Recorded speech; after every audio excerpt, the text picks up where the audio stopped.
Morning children. இந்த பென்சீனை பற்றி நம்ம ரொம்ப முக்கியமான ஒரு compound, aromatic compound, very important aromatic compound. இதை ஹெக்லர் ஸ்ட்ரக்சர் அமைச்சிருக்கேன். இது மாதிரி எழுதலாம், இதை மாதிரி எழுதலாம், இதை மாதிரி எழுதலாம். இது ஹெக்லர் ஸ்ட்ரக்சர். அதோட ஃபார்முலா C6H6. அதோட ஸ்ட்ரக்சரல் ஃபார்முலா இதை மாதிரி எழுதலாம். ஒரு கார்பன்லேயும் ஒரு ஹைட்ரஜன் அட்டாச் ஆகிருக்கு.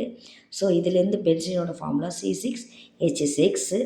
இதில் நீங்கள் முக்கியமாக என்ன தெரிஞ்சுக்கணுன்னா, 2 கார்பனுக்கு இடையில, அது அரோமேட்டிக்காக இருந்தாலும் சரி, அலிஃபெட்டிக்காக இருந்தாலும் சரி, ஓப்பன் செயின் காம்பவுண்டாக இருந்தாலும் சரி, 2 கார்பனுக்கு இடையில எப்போவுமே ஒரே ஒரு சிக்மா பாண்ட் தான் வரும். இப்போ டபுள் பாண்ட் ஆச்சுன்னா ஒரு சிக்மா பாண்ட், ஒரு பை பாண்ட். ட்ரிபிள் பாண்டாக இருந்துச்சுன்னா ஒரு சிக்மா பாண்ட், 2 பை பாண்ட். அப்போது மேக்ஸிமம் சிக்மா பாண்ட் 2 கார்பனுக்கு இடையில எத்தனை வரும்னா 1 தான் வரும். எப்போவுமே 1 தான் வரும். அது எந்த ஆர்கானிக் காம்பவுண்டாக இருந்தாலும் இதுதான் ஞாபகம் வச்சுக்கோங்க. இது நிறையா பேருக்கு தெரியலை.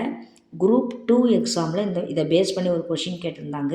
எத்தனை சிக்மா பாண்ட் இருக்கும் 2 கார்பனுக்கு இடையில மேக்ஸிமம் கேட்டிருந்தாங்க. மேக்ஸிமம் ஒரே ஒரு சிக்மா பாண்ட் தான் இருக்கும். இப்போ நம்ம இந்த பென்சீனில் ஒரு ஹைட்ரஜன் பதிலாக சப்ஸ்டியூஷன் கொடுத்தா காம்பவுண்ட் என்னென்ன வரும் பாருங்கள்.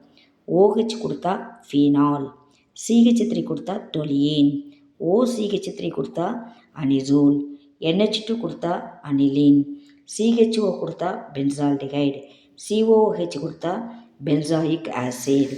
அதே COCH3 கொடுத்தா அசிட்டோஃபினோன், CONH2 கொடுத்தா பென்சமைடு, COCl கொடுத்தா அஸ்டைல் குளோரைடு, N2Cl கொடுத்தா பென்சீன் டைசோனியம் குளோரைடு, NO2 கொடுத்தா நைட்ரோ பென்சீன், CN கொடுத்தா ஃபெனைல் சயனைடுன்னு சொல்லலாம், சயனோ பென்சீன்னு சொல்லலாம்.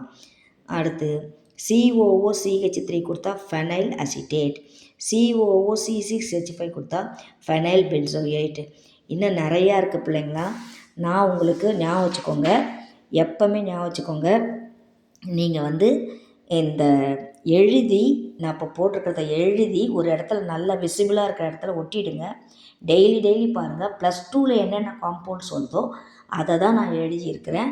ஃபஸ்ட்டு இது நல்லா யூஸ்ட் ஆகிடுச்சுன்னா உங்களுக்கு ஆர்கானிக் கெமிஸ்ட்ரியில் ப்ராடக்டாக இருந்தாலும் சரி, ரியாக்டண்ட்டாக இருந்தாலும் சரி, ரொம்ப ஈஸியாக நீங்கள் பண்ணலாம். ஏன்னா ஆர்கானிக் காம்பவுண்ட்ஸில் அரோமேட்டிக் காம்பவுண்ட்ஸ் தான் ரொம்ப இம்பார்ட்டண்ட். உங்களுக்கு ஃபீனாலேயும் அரோமேட்டிக் இது ஹைட்ராக்சி டெரிவேட்டிவ்ஸ்லேயும் அரோமேட்டிக் காம்பவுண்ட்ஸ் வருது, கார்பனைல் காம்பவுண்ட்ஸ்லேயும் அரோமேட்டிக் காம்பவுண்ட்ஸ் வருது, நைட்ரஜன் காம்பவுண்ட்ஸ்லேயும் அரோமேட்டிக் காம்பவுண்ட்ஸ் வருது. இதை நல்லா படிக்கிறதுக்கு நீங்கள் நல்லா ப்ராக்டிஸ் பண்ணால் ஈஸியாகிடும் பிள்ளைங்களா. Thank you children.